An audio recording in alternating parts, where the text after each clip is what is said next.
think of a tragic death such as this, and even with a person I didn't know, as a Catholic, as a Christian, as one who knows something about the scriptures, that I just want to say that God is not immune to what's happening. God feels what people go through. We have our own feelings, and but it might not just be about Gerwin, but about so many people who live and die because of lies and untruth and injustice, whether in our country or overseas. The scriptures are meant to somehow console us, and maybe Paul, today says these things and tries to let us know that there is something special about people when they die. But Paul also says in the letter to the Romans, not here, that nothing can separate us from the love of God. That that we are all precious in God's eyes. And I think as a movement at APDP and also many other groups working, we're already saying, when we work for this, we are saying, yes, these people are precious.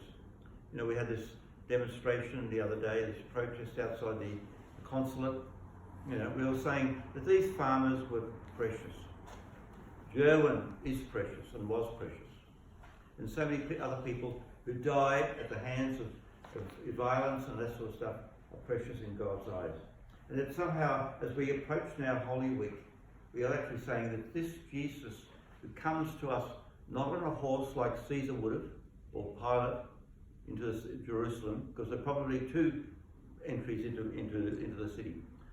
Pilate would have come with his horses and his military and everything else. But Jesus comes on a donkey and represents for us and images for us the kind of God that we believe in, that makes people like Gerwin special and important, even though we might not have known him, is important in God's eyes. And sometimes, even as I say, even in funerals, I think of like we say a lot of words and they don't always mean a lot, because we don't always hear them. But what does matter is the fact that we're here together, that we are somehow touching each other, consoling each other, supporting each other and strengthening each other. And I think this is the important thing. And hopefully that his family will know that we cared, that we have this service here, even though we did not know him. That he was important enough to spend a few hours together here, maybe an hour or two, or whatever it is, that to have this time for him. And this is, I think, something represents something of the heart of God for him as well. And I don't know whether his family will ever know this happens, but if they do find out, it'll be something, hopefully, some sort of consolation. We might have a little bit of time now. Maybe someone else might want to share something, about how they're touched by the Word of God or something like this before we have the prayers of the faithful.